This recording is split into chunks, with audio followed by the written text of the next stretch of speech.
Welcome to the Rocky Mountain Area Chamber Buzz.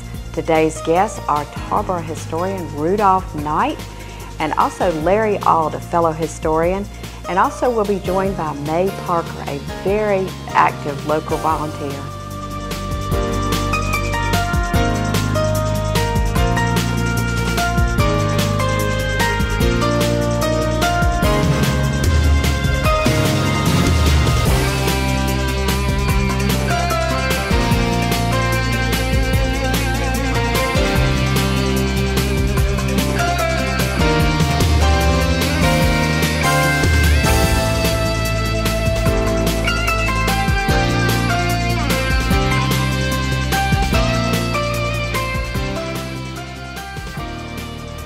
We are very happy to welcome Rudolph and Larry, and I have to say, you're both very well educated men, but Rudolph, you want to be sure we know that Larry is got his PhD. That's correct. He's extra smart.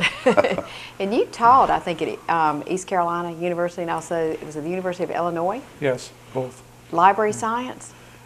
And communication. And communications. Oh, wow, you ought to be doing the interview, not me. Yeah.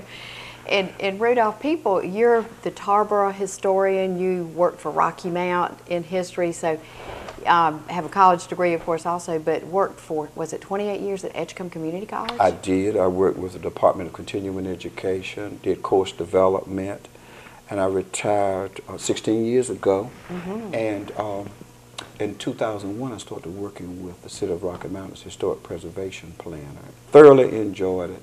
And then age kicked in and I decided I wanted to be in full retirement.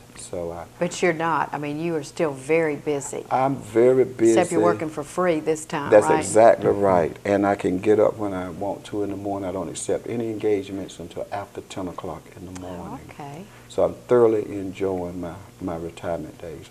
Have plans, and I want to work on a doctorate, but I have not decided in what area. But I am going to go back soon and get me a master's in history. Good. I have one in education administration, have one in library science, and I have one in adult and community education. I knew you had three, so yeah. Graduated from college. I love school. I love the learning process. Well, and that keeps you sharp, too. Well, one of the reasons we wanted you to come in is last month was Black History Month. That's correct. And you two have done a lot to help our community celebrate that. For one thing, you've got, now what's the name of the group that you all work together on? We have a organization that we call the Peri-Western Educational and Cultural Institute. The name will be changing very soon because we want to put the name as Peri-Western Historical Institute, so that it will have connotation of exactly what we're doing. And in celebrating Black History Month, we put together the Black History Moments, and the Rocky Mountain Telegram ran some of these photographs, but not all of them. But we put it in poster form so that you could have it as a memento.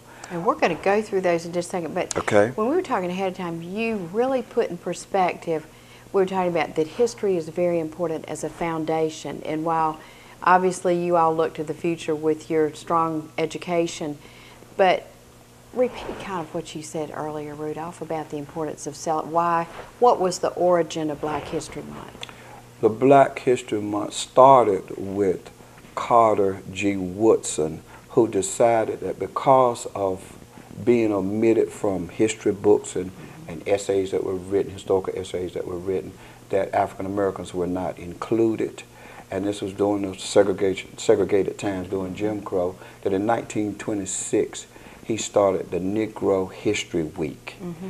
So in 1976, the federal government expanded the Negro History Week to be Black History Month of February. And we celebrate Black History Month to spotlight our accomplishments as African Americans and our achievements as African Americans in our community. I debate sometimes that perhaps Black History Month might become obsolete, but I don't think that it will in my lifetime. I think that we still have a need to celebrate what African community contributes to all the development of the wherever you're living, the state and the nation. Well, I think we need to celebrate all races too. I mean, we need to when we learned where we came from, and my dad grew up on a farm and was one of a huge family and whatnot, and I think it's important for our children to celebrate their relatives, and certainly the chance to have notables and celebrate them, Larry, is important. Yes. Pearl Buck, the author, a couple of generations back, was awarded a Pulitzer Prize one year, and one of the statements she made in her acceptance speech was, I think I have the words right, "We go into the future with our past." Mm-hmm. And that's important. That's a good thing often. Right, and which is a different way of looking at it from the way George Santayana, the philosopher, did. And he said, those who do not know their history are doomed to repeat it. Mm. Yes, that's scary. That is scary, so we need to know it. Do y'all want to and share together, going through, and we'll put up on the screen some of the people who were featured in your, I guess it's the calendar and or the presentation that you had of a lot of notables for this year? I would, but okay. Before we do that, I would like to give our mission as the Perry Western Institute. Great. We cover African American history, genealogy, culture, and arts, and we focus particularly on Edgecombe County and eastern North Carolina. And we do this with classes, demonstrations, exhibits, and tours. We did publications.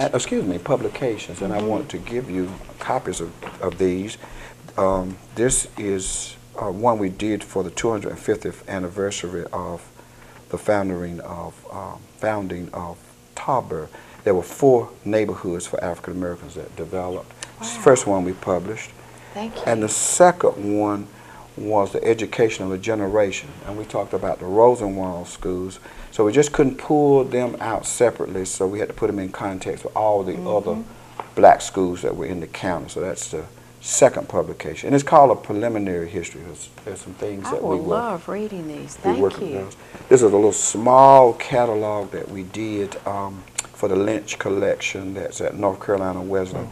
We didn't do the catalog, we did the essay. That's correct. I'm sorry. Excuse me. We did a writing on Princeville. Y'all are a great team, aren't you? I think this is we never argue. I'm sort of real fiery and what have you, and Larry's real calm and didn't carry things good on. balance. He's good for me. Everett Edelman at North Carolina Wesleyan did the catalog and then asked us to do the essay. Well, and are y'all available? Gosh, this is beautiful.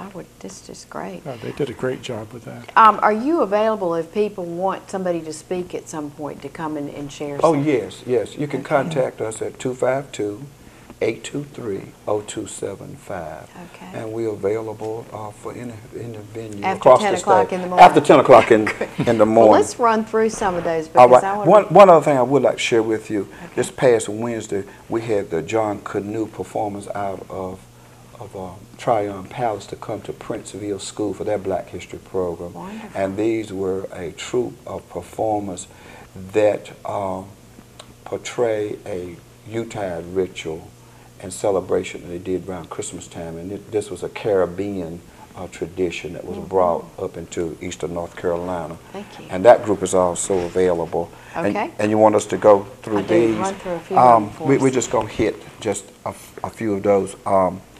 We know that that Rocky Mount started around Rocky Mount Mills. We have to recognize the fact at that time that there were free blacks that worked at the mills along with enslaved people. This was in 1830. With the at the cotton mill. At the cotton mill, yes. Okay. And then in the 1840s, 50s, the railroad came to Rocky Mount. That was another place for employment for all people, all laborers. And the most significant one, I think, that came about was the Emerson shops, where they moved a whole community in Florence, South Carolina, and brought them here to Rocky Mount, and that area is referred to around the Y. And they worked mostly at the Emerson shops. And then we had the tobacco processing factories. So we were in a crossroads. East and west was by wagon, carriage, what have you at that time. And then you had the railroad going north and south. So it was an attraction for people that were professionals. And the first one is Dr. George Bullock. And he was a native of Edgecombe County, went to Plymouth Normal School, and then received his training in medicine at Leonard Medical School. Cora Hines Parker was a graduate of Lincoln Hospital, and she was trained as a nurse. And she finished that training in 1907, and she was Dr. Parker's mother. The Parker School, middle school now, I J.W. believe. Parker. Right, this is his mother. And of course, during that time, people still had a good time. You had the Douglas Block down there, and right across from the Douglas Block was a warehouse, a tobacco warehouse. I can't remember the name of the warehouse, but the June German was held there. And this was billed on this poster as the South's biggest colored dance. In the late 40s, because of the GIs coming back after World War II, there was need for housing. So Gregory and Wimberly sponsored the construction of 51 houses in Lincoln Park. Lincoln Park was recently placed on the National Register of Historic Places. And then we see some of tobacco workers. Stokes Mortuary is the oldest African-American business in Rocky Mount. And you had a great number of medical professions. You had physicians, pharmacists, and dentists that came and practiced on the Douglas Block. One of my favorites is this photograph of a group of students up at the brick school at the north end of the county, standing there beside the railroad tracks waiting for the train to stop and take them home. And a picture of St. James Missionary Baptist Church here. And of course, James Benjamin Herron, who photographer locally here in the town, who was also sometimes referred to as Mr. NAACP. He was very active in the organization. And in 1962, Reverend Dr. Martin Luther King Jr. came to Rocky Mount and gave a preview of his I Have a Dream speech. This is so interesting. We're going to take a break. When we come back, we're going to talk about the Tarboro side of Edgecombe County. Yes. And you're going to do the same thing with introducing us to some great history from there. Okay. Okay? Stay with us.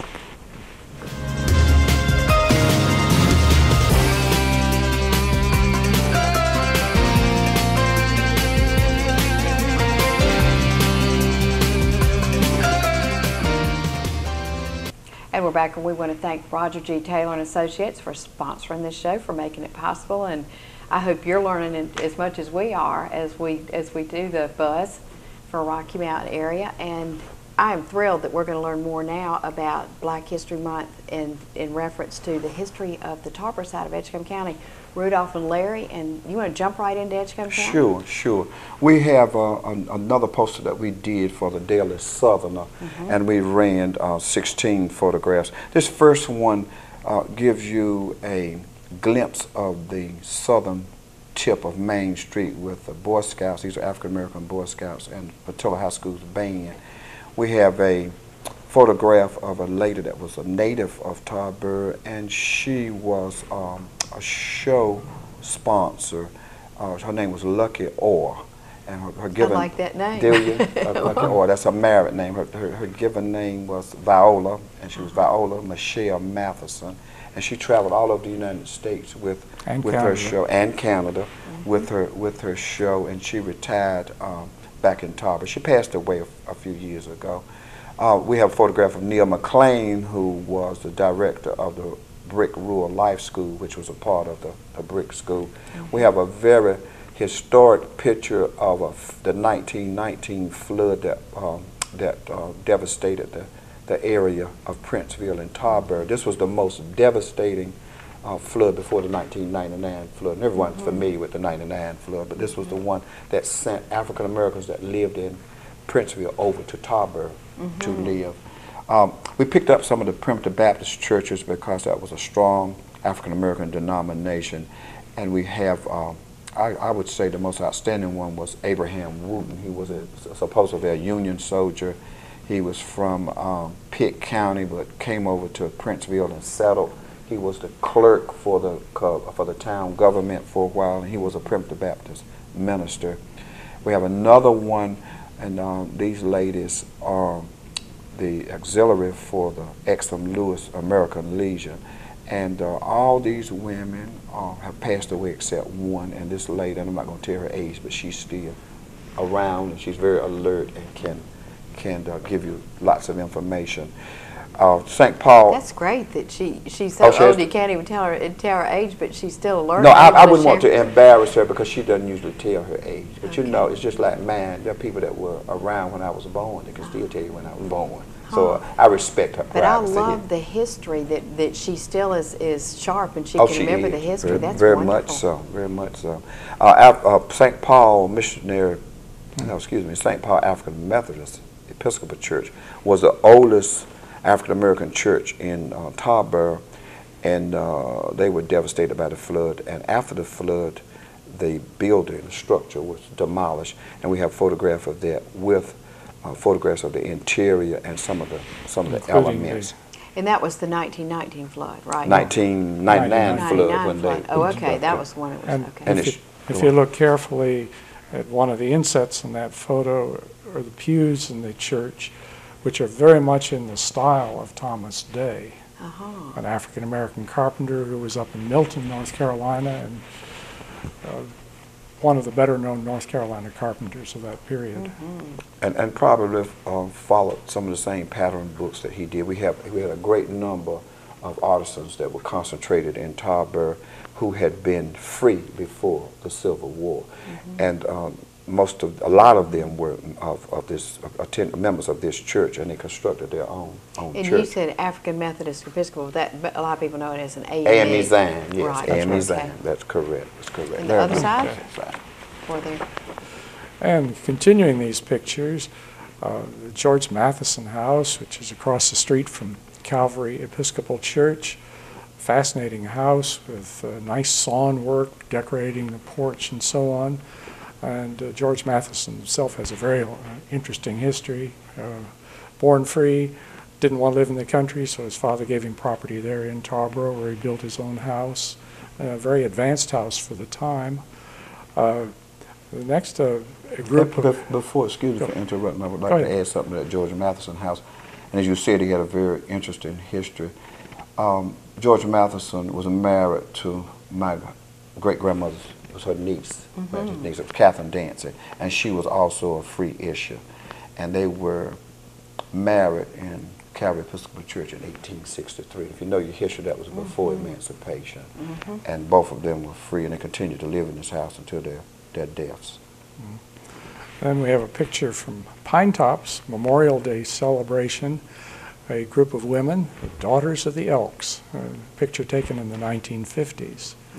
And a tradition which nobody seems to pay much attention to these days. It used to be on May Day, you'd have a maypole, and you'd wind the maypole up with ribbons. And if you were really courageous, you'd try to unwind it.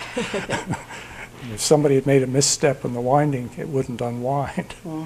This particular picture was taken out at Carver's School over in Pinetops.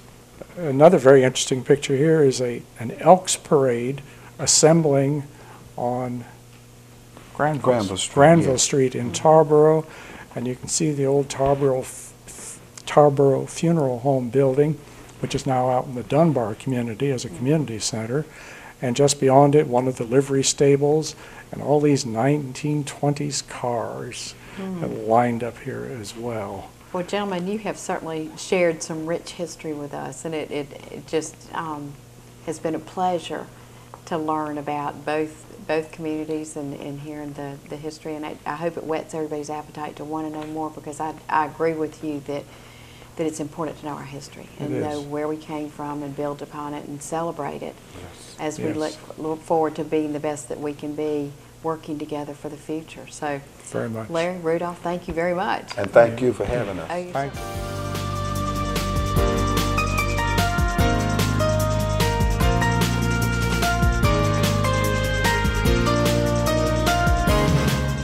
We're so happy to welcome someone, May Parker. And May, I have to say, people probably recognize you more than they recognize me, because you have been a delightful fixture in Rocky Mount for a long time. Thank you.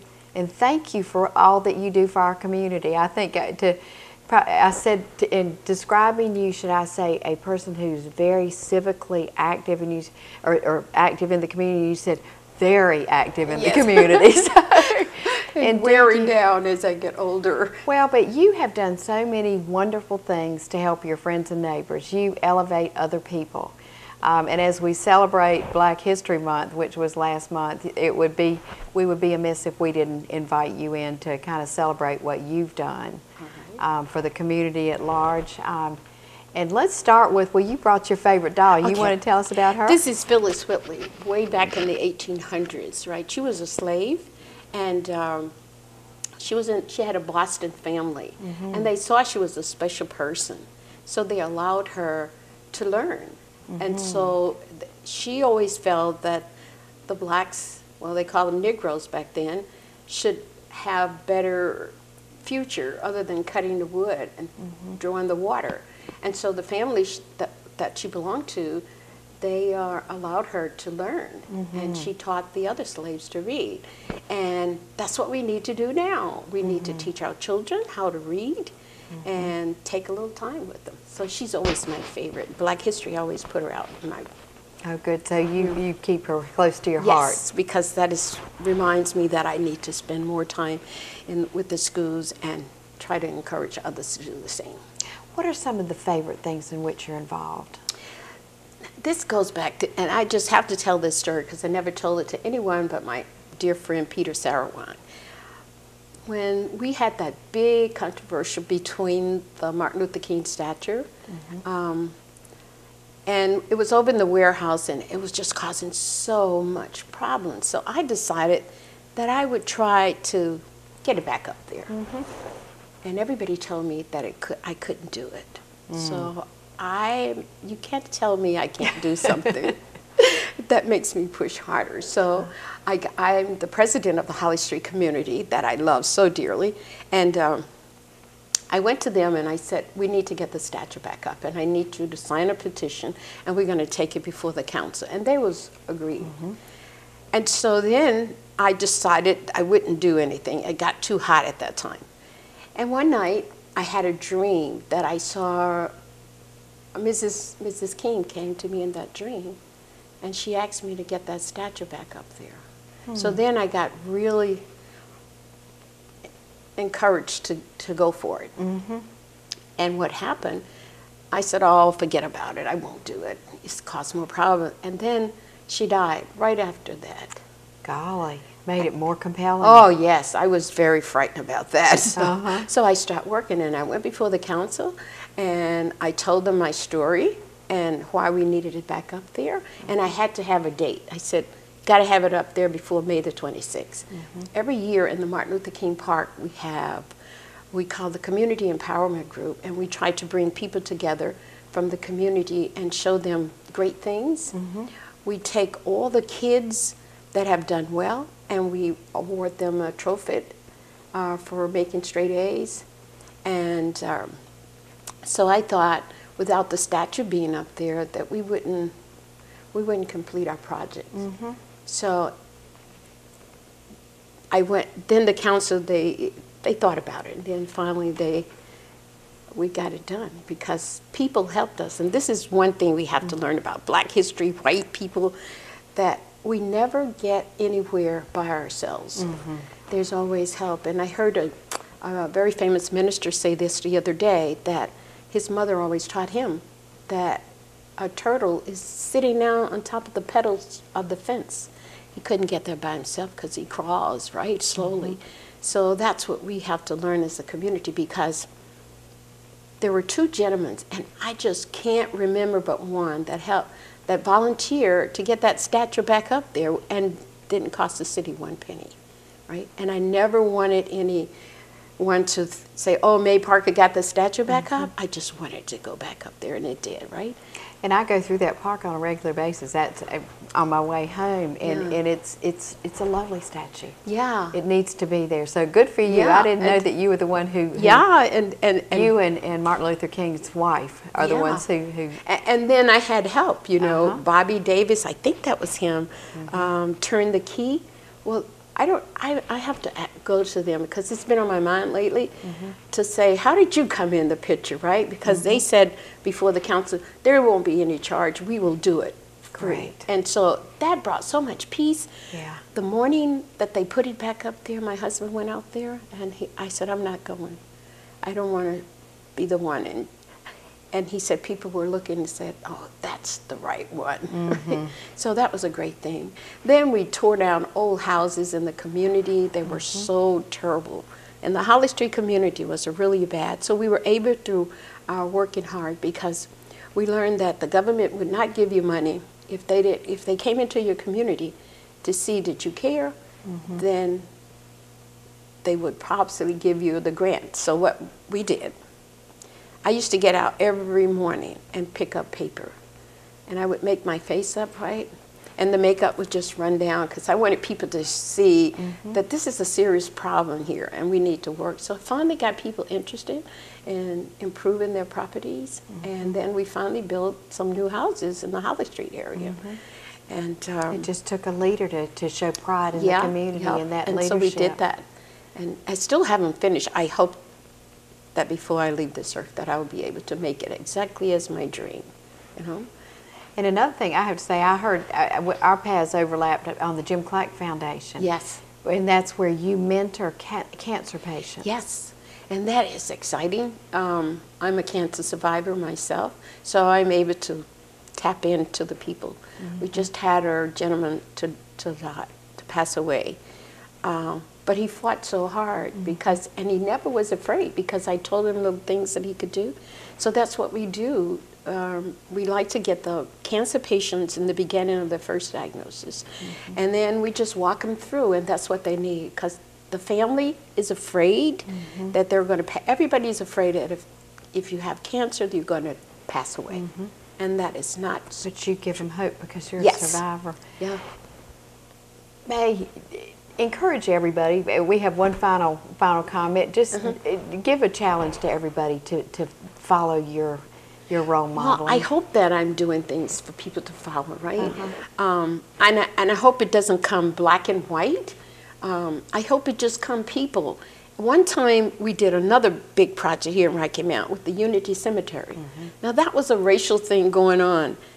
And I organized people, and the majority of people came were the whites from various churches, and we worked very hard out there to do that. Jerry Fisher, everybody think he talks too much, but he has the greatest heart, right? He took that so much at heart, and that made such a big difference. And finally, we start getting other people to come out, and we do the gatekeepers every year. We work with the senior citizens. It is so amazing that these children from the churches. Yes, from the Lakeside Church.